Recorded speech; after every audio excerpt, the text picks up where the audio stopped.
Hi everyone again. Happy Sunday. We are in week 10, if you can believe it. And as part of week 10, we're going to continue on the global infectious disease path and talk about how some of these diseases are spread and what kind of global initiatives are in place. So, leading diseases, and we talked at length about these particular diseases in our discussion board as I asked you which infectious disease you would choose to have eradicated. Many of you came up with HIV/AIDS, several of you mentioned tuberculosis, and there were a few that included malaria. So just these three diseases are the leading causes of death globally and are therefore targets of special health initiatives that are in place to try to help prevent, diagnose, and treat. So HIV/AIDS is a viral infection that is spread by bodily fluids such as blood, semen, vaginal fluid, and breast milk. Notice not saliva. You cannot transmit or become infected with HIV/AIDS through saliva. AIDS and HIV are responsible for over 2 million adult deaths and over 200,000 children's deaths per year worldwide. Control of this particular disease is really going to come down to prevention, and I might add in there education. And there is a certain cultural component to this as well. So there are several global health initiatives that are in place to reduce incidence and delay reduce symptoms, such as the President's Emergency Plan for AIDS Relief, the Global Fund, and International AIDS Vaccine Initiative. As I said, a lot of this lies within education and culture in addition to prevention, or maybe as a precursor to prevention. But many of the developing countries with a very high incidence of HIV/AIDS, it is simply part of their culture to have multiple sexual partners and not use any kind of precaution such as a condom. Now, we can educate someone as much as we like, but until it becomes culturally acceptable for these practices to come into play, you're really educating for nothing. So I would say, yes, key is going to be prevention, but in order to prevent, we need to educate and change the culture, these particular cultural aspects as well. Tuberculosis is caused by bacteria and can affect any part of the body, but usually occurs in the lungs. So it used to be referred to as consumption. And if you've ever watched Tombstone, Doc Holliday has tuberculosis.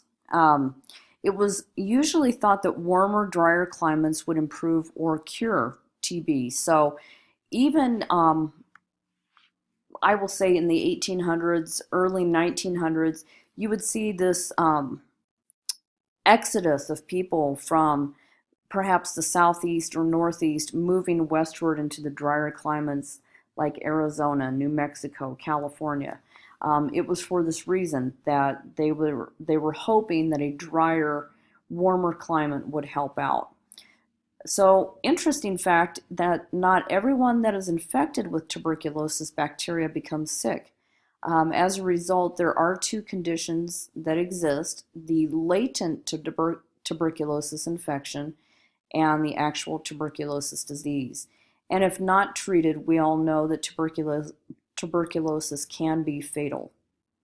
So it is treatable by taking several drugs for anywhere from 6 to 9 months. And there are currently 10 drugs that are approved by the US FDA to treat tuberculosis. Of the approved drugs, I am not even going to try to read these, but these are the first line tuberculosis treatment regimens.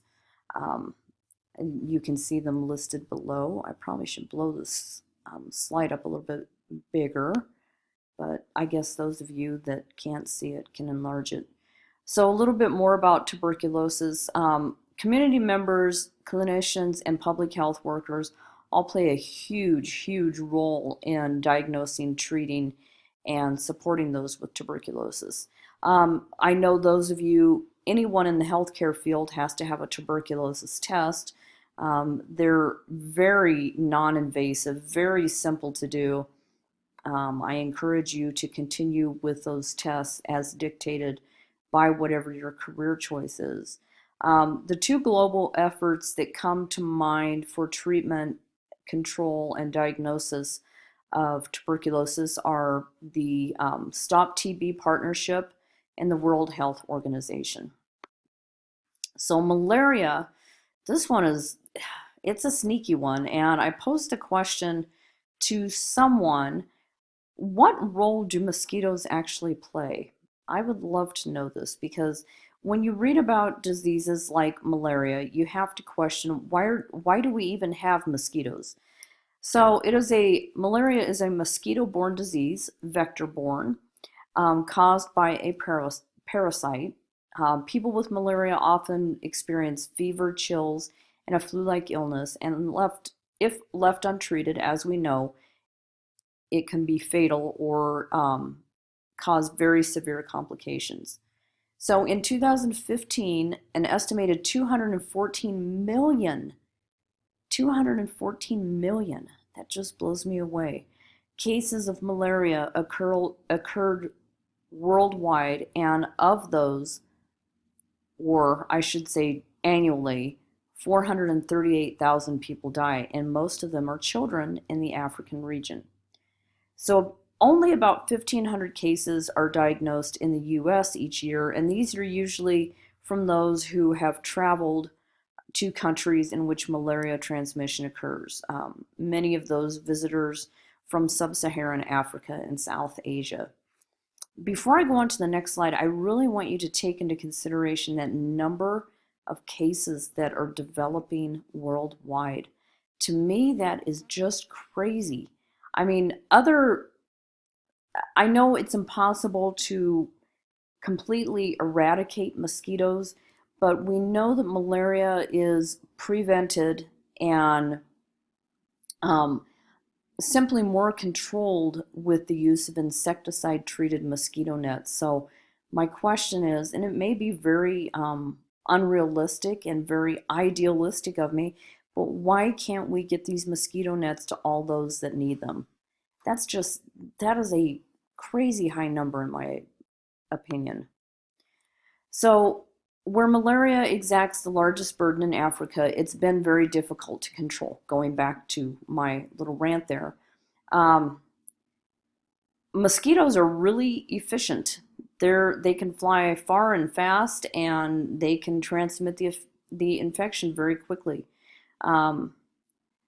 You've got a favorable climate that breeds mosquitoes, so you've got that warm, damp air. A weak infrastructure to address the disease, i.e. lack of insecticide-treated mosquito nets, and high intervention costs that are difficult to bear in poor countries.